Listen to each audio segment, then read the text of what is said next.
Assalamualaikum warahmatullahi wabarakatuh. Untuk pertemuan kali ini kita akan membahas terkait dengan fungsi sistem politik.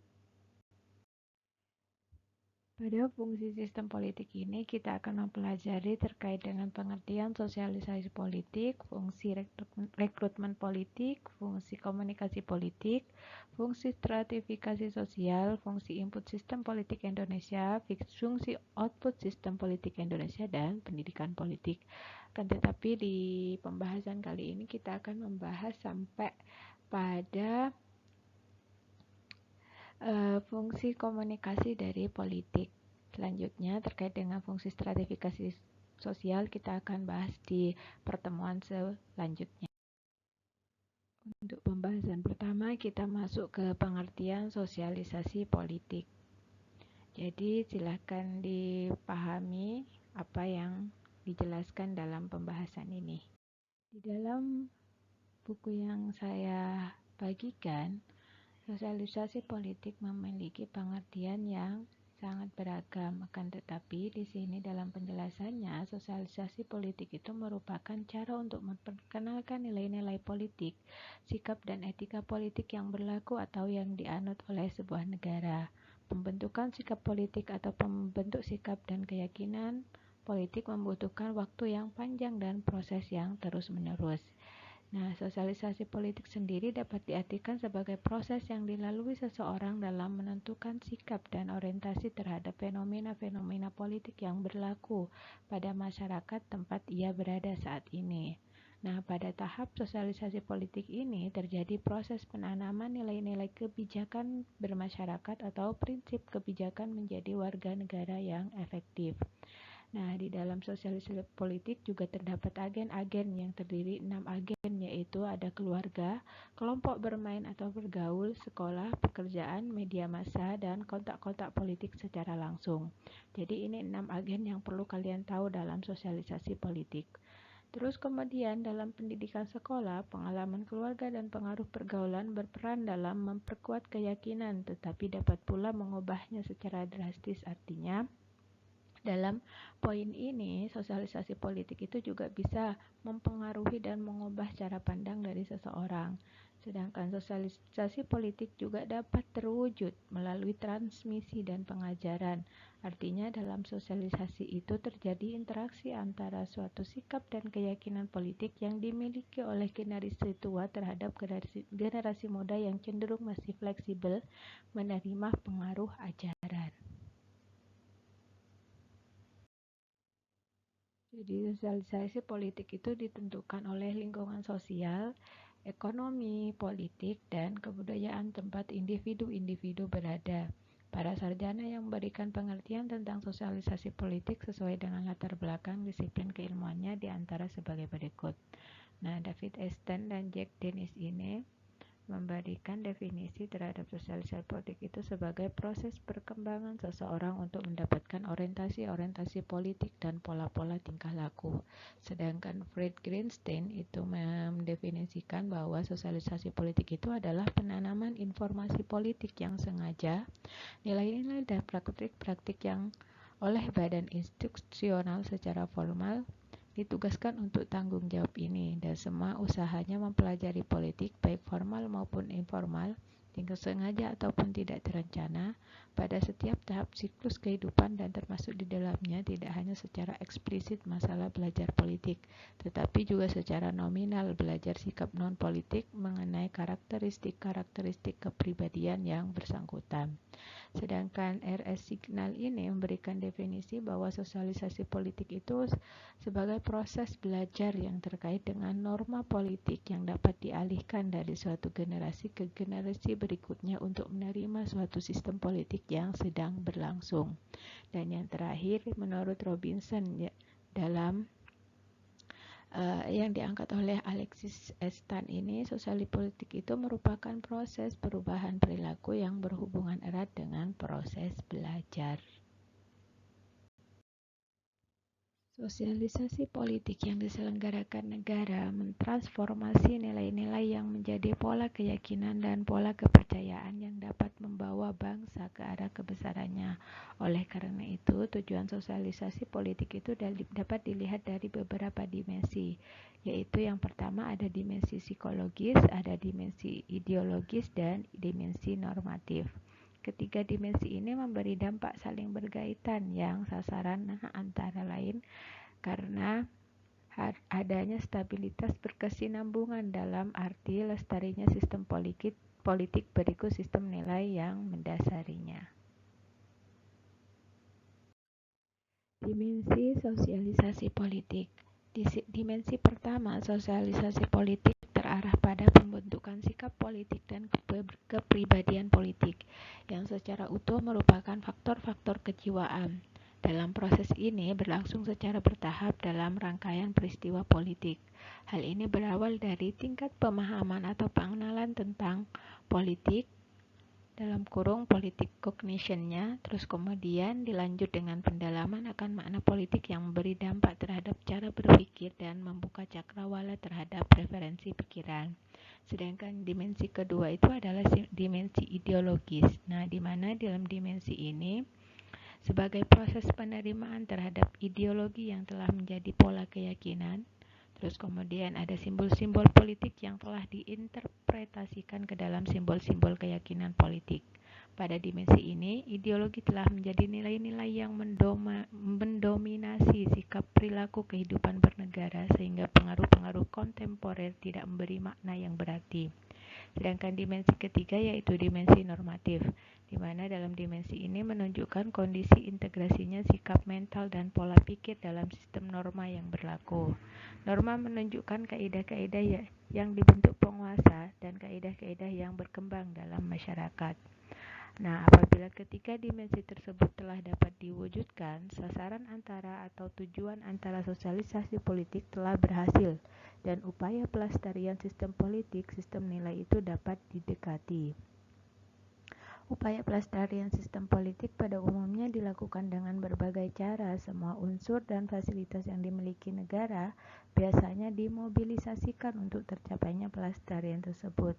Pengertian mobilisasi diberi makna netral, bukan dalam konotasi yang berlaku di negara komunis, karena makna mobilisasi di negara tersebut terdapat unsur-unsur koersif atau unsur-unsur paksaan menurut desain paksa penguasa. Sedangkan mobilisasi netral itu menandai terhadap kondisi yang diciptakan melalui suatu proses yang membentuk alam sadar. Setelah sosialisasi politik, kita masuk ke pembahasan terkait dengan fungsi rekrutmen politik.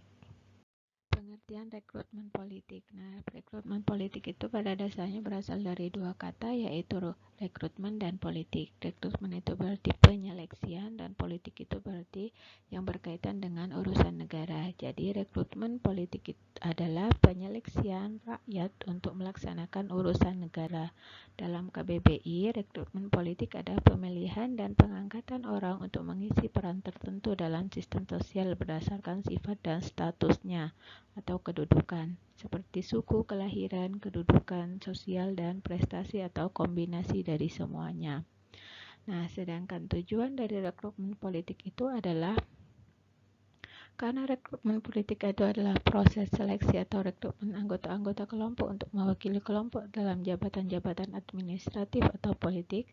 Setiap sistem politik memiliki sistem atau prosedur rekrutmen yang berbeda.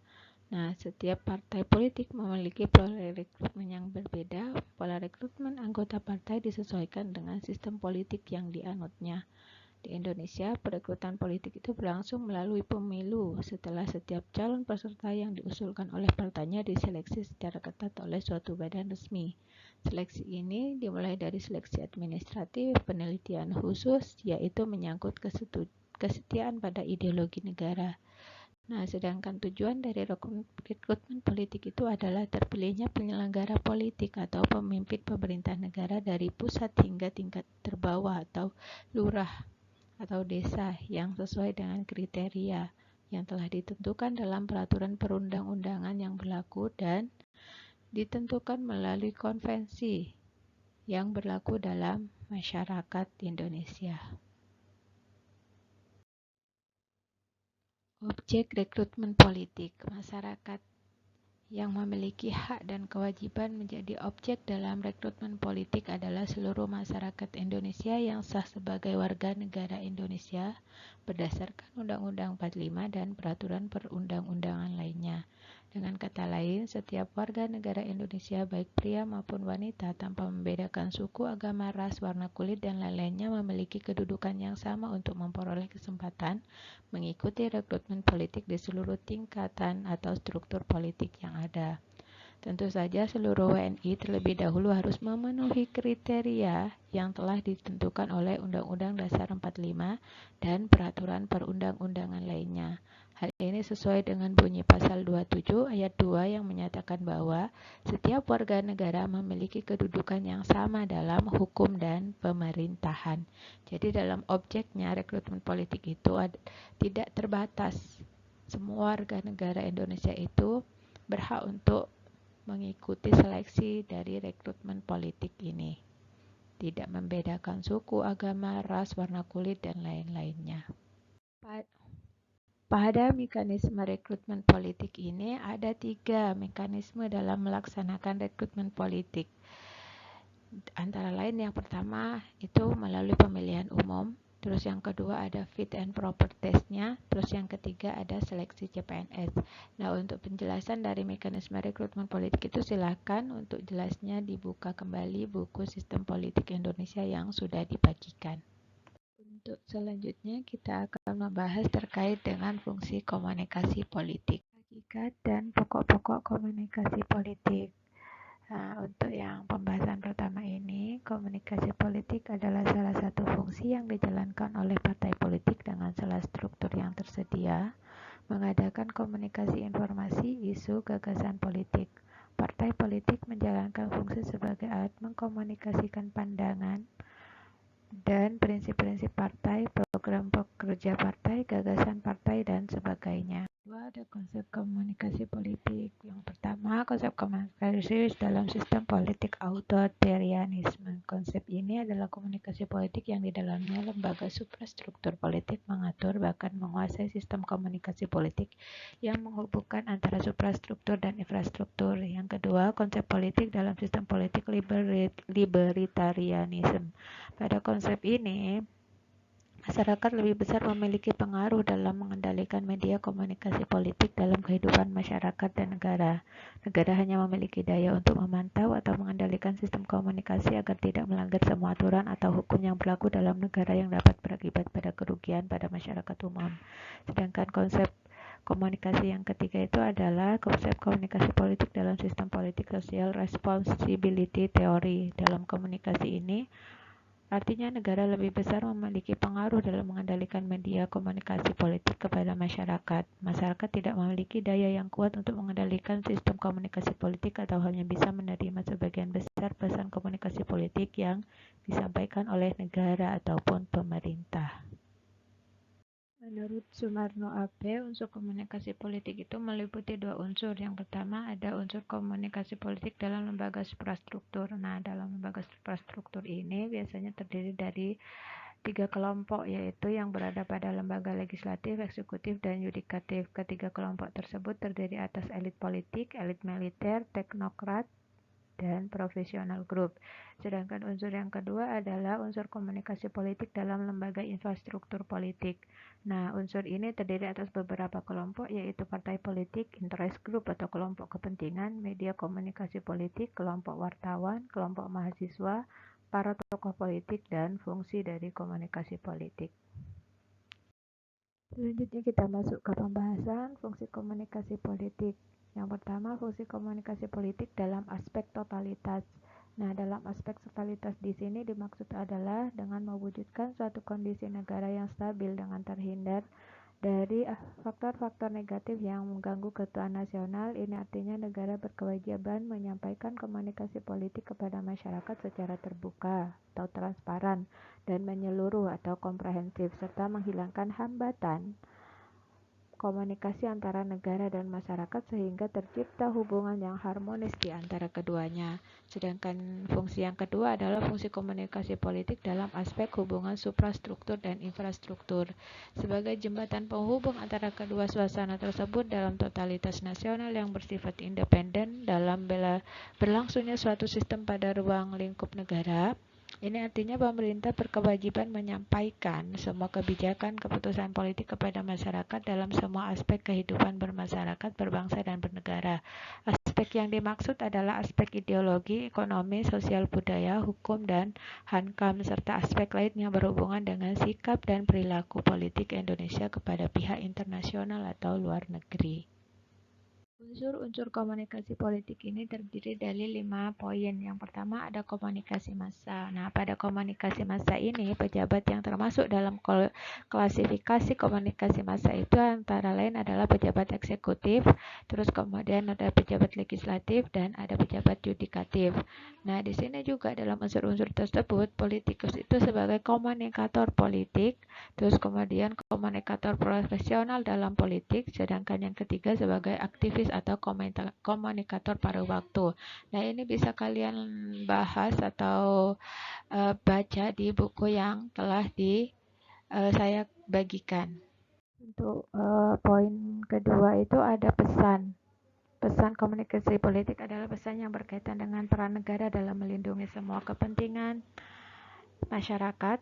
Terus bentuk pesannya itu biasanya berupa keputusan, kebijakan, dan peraturan yang menyangkut kepentingan dari keseluruhan masyarakat, bangsa, dan negara. Sedangkan yang ketiga dari unsur-unsur komunikasi politik itu ada media. Tipe-tipe saluran komunikasi politik dimaksud adalah komunikasi massa, interpersonal, dan komunikasi organisasi. Adapun tipe saluran komunikasi persuasif politik itu meliputi kampanye massa, kampanye interpersonal, dan kampanye organisasi. Sedangkan yang keempat itu ada halayak komunikasi politik. Yang dimaksud dengan halayak komunikasi politik itu adalah komunikasi atau halayak dalam komunikasi politik adalah semua halayak yang tergolong dalam infrastruktur ataupun suprastruktur politik. Dengan kata lain, semua komunikasi yang secara hukum terikat oleh konstitusi, hukum, dan ruang lingkup komunikator suatu negara. Sedangkan yang terakhir dari unsur-unsur komunikasi politik itu ada efek atau umpan balik. Nah, menurut Balrukeh dan De Fleur itu, akibat dari efek potensial komunikasi dapat dikategorikan dalam 3 macam, yaitu akibat kognitif, yaitu efek yang berkaitan dengan pengetahuan komunikan terhadap pesan yang disampaikan. Yang kedua, akibat efek afektif, yaitu efek yang berkaitan dengan pemahaman komunikan terhadap pesan yang disampaikan. Terus yang terakhir ada akibat konatif atau perubahan perilaku, yaitu efek yang berkaitan dengan perubahan perilaku dalam melaksanakan pesan komunikasi politik yang diterimanya dari komunikator politik. Sekian pembahasan kita untuk fungsi politik kali ini. Saya sampaikan terima kasih atas partisipasinya. Jika ada yang ditanyakan, kita diskusikan kembali di WA Group. Terima kasih. Wassalamualaikum warahmatullahi wabarakatuh.